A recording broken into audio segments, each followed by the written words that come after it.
Muchas gracias, señor presidente. Muy buenas tardes, señor secretario Emilio Chaifet Chemor.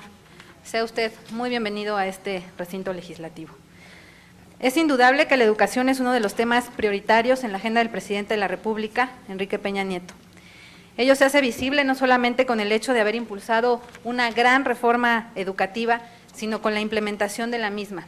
Al entrar en vigor la reforma constitucional y las leyes secundarias, como la Ley del Instituto Nacional para la Evaluación de la Educación, la Ley General del Servicio Profesional Docente y las diversas reformas a la Ley General de Educación que ayudarán a garantizar la calidad y la equidad, así como a tener profesores mejor capacitados. No hay duda que el Estado ha recuperado sus potestades en materia educativa. Ahí está el censo de escuelas, maestros y alumnos de educación básica y especial, mediante el cual se obtuvo un diagnóstico que determinó cuáles son las principales problemáticas del sistema educativo y con base en ello la formulación de acciones necesarias para obtener una mejora y ponerlas en práctica. Asimismo, los concursos nacionales de los docentes para el ingreso a la educación básica y media superior y los concursos de promoción a cargos de director en la educación media superior garantizarán la calidad en la educación en este nivel.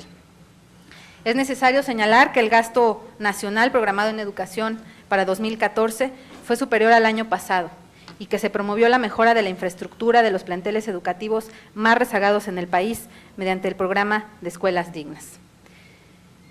Dentro del ámbito educativo, señor secretario, no podemos dejar fuera a la cultura.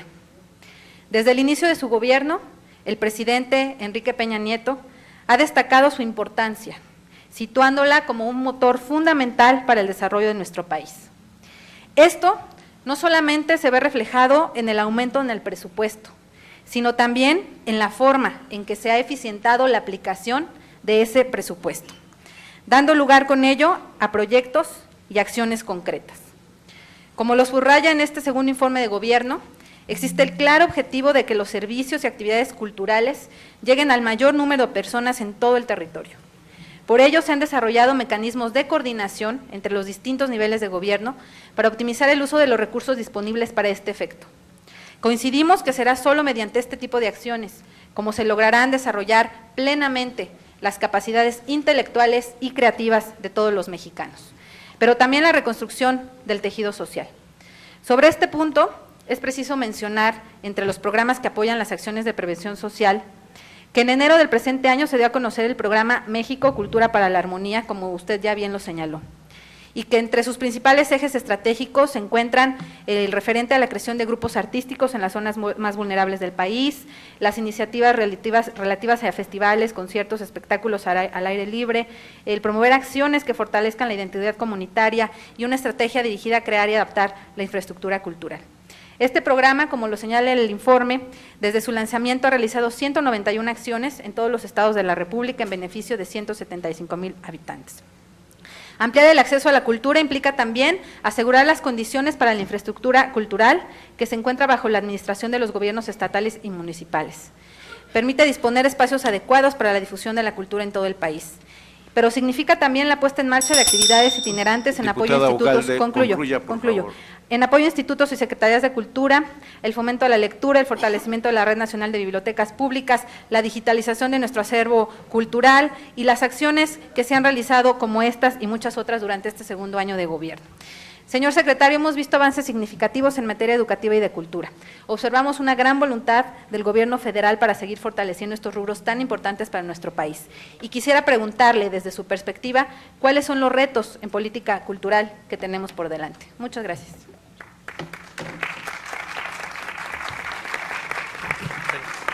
Para dar respuesta, ahora tiene el uso de la palabra el secretario de Educación, Emilio Chaifet Chemor, hasta por 5 minutos.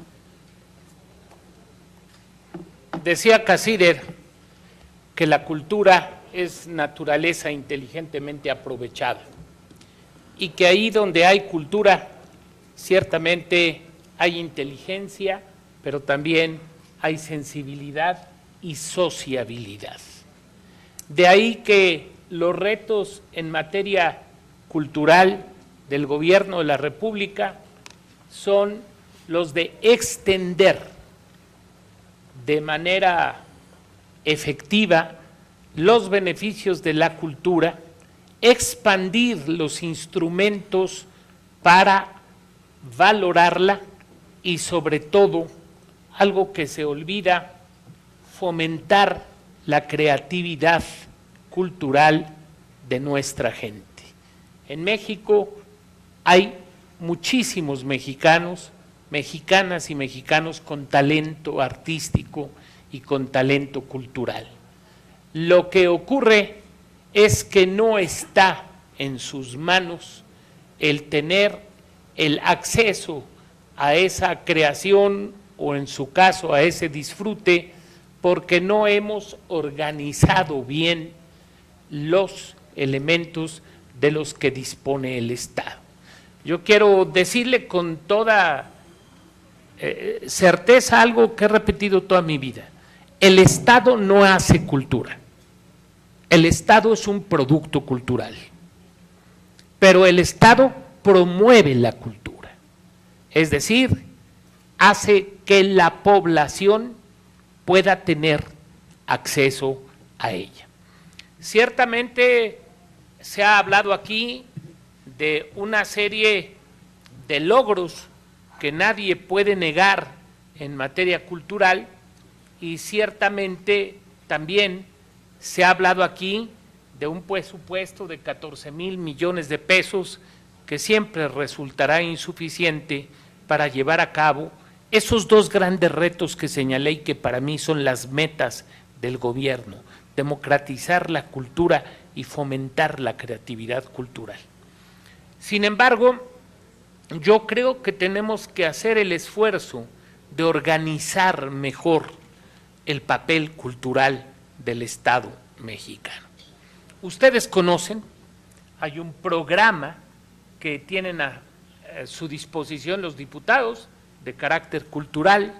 Este año nosotros íbamos a llevar a cabo con el presupuesto que nos aprobaron 470 proyectos y hasta hoy están firmados 170 de ellos. Y no se trata, como se dijo aquí, del simple agregado de la firma del secretario, que por otra parte es obligación derivada del artículo 80 de la Ley de Presupuesto y Responsabilidad, que no comulgo con quien dijo, independientemente de la legalidad.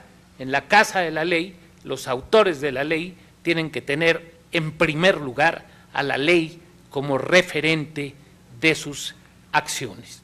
Pero traigo aquí un documento en el que se hace saber, porque sí tenemos parámetros y sí tenemos mediciones, que solo se han autorizado 170 de estos proyectos, dado que más de 20 han sido devueltos con 241 observaciones, 20 y los que no se han aprobado, pero tenemos además un buen número de ellos que no han llegado a la Secretaría. No es un problema de trámite.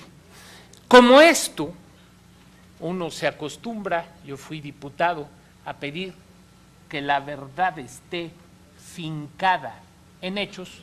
Quiero entregarle a la Presidenta de Cultura el acta notarial, según la cual no hemos recibido en la Secretaría de Educación Pública el resto de los proyectos educativos, para que así ella pueda hacer el análisis y pueda dictaminar el juicio de las responsabilidades que en esta materia se tienen. Muchas gracias. Tiene ahora la palabra para hacer uso de réplica el diputado Felipe de Jesús Muñoz Capamas, del Grupo Parlamentario del Partido Revolucionario Institucional, hasta por 3 minutos. Con su venia, señor presidente. Buenas tardes tengan todos ustedes, señor secretario. Agradecemos el día de hoy su presencia en esta Cámara de Diputados. La educación física, la actividad física y el mismo deporte se reconocen como fenómenos socioculturales que adquieren cada vez mayor importancia en la construcción de políticas públicas dirigidas a todos los sectores de la población. Debemos estar conscientes que uno de los principales problemas que afecta a la población y en específico a la juventud y a la niñez es la obesidad. en gran parte por las malas costumbres alimentarias y parte también por la falta de actividad física y deporte. Nosotros los diputados de esta 62 legislatura ya tomamos algunas medidas para evitar la obesidad, como es la de incrementar impuestos a los refrescos con muchas calorías y otras medidas con la intención de reducir su consumo. Sin embargo, la acción que más lucha o actúa en contra de la obesidad es la de incrementar la actividad física en las escuelas.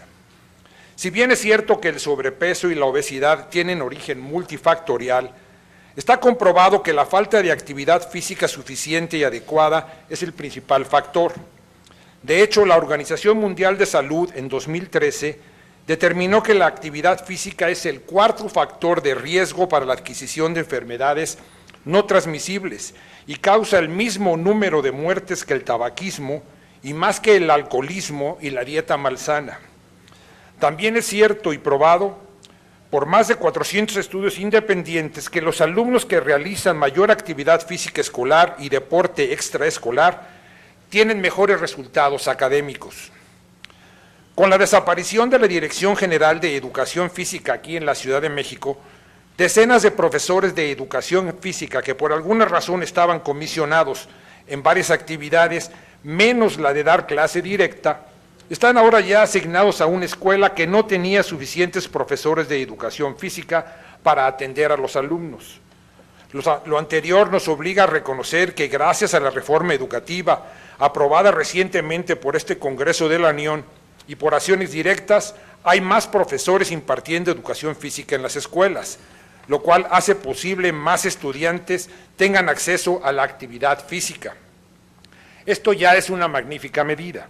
Sin embargo, es de nuestro conocimiento que existen programas extraescolares como el de los juegos escolares que están en problemas de continuarse por la falta de profesores de educación física, por lo cual le pedimos tengan a bien ver la forma de mantenerlos. Aún con las medidas tomadas, la cobertura de educación física escolar en el país no es suficiente y actualmente se cubre solamente el 30% de las escuelas del país con 1 hora a la semana y solamente en algunos estados con 2 horas a la semana. Esta situación histórica se ha presentado también en parte porque las plazas de educación física que envían a los estados son tomadas por las secretarías de educaciones estatales y las convierten en plazas de otras materias, aduciendo que también hace falta.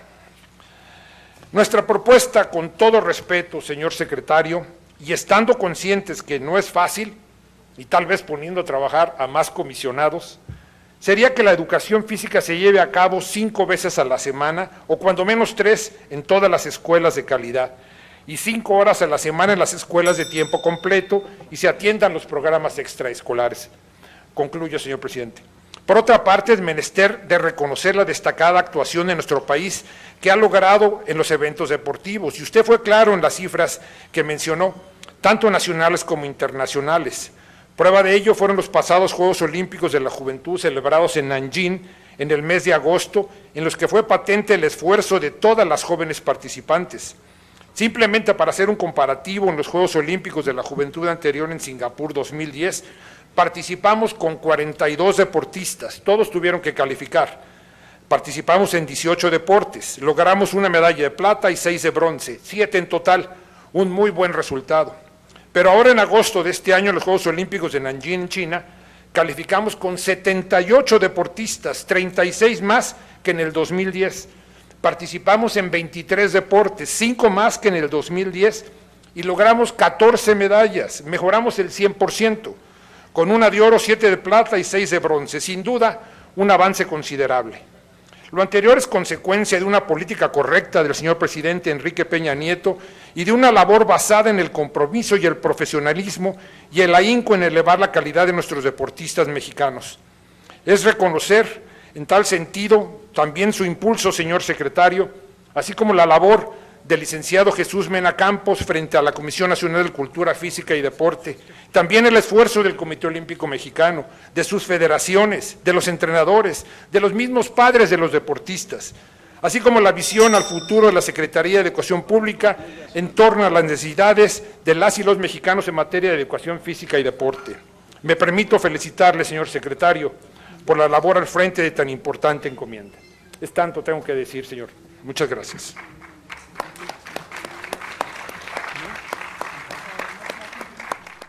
Cámara de Diputados, 62ª legislatura.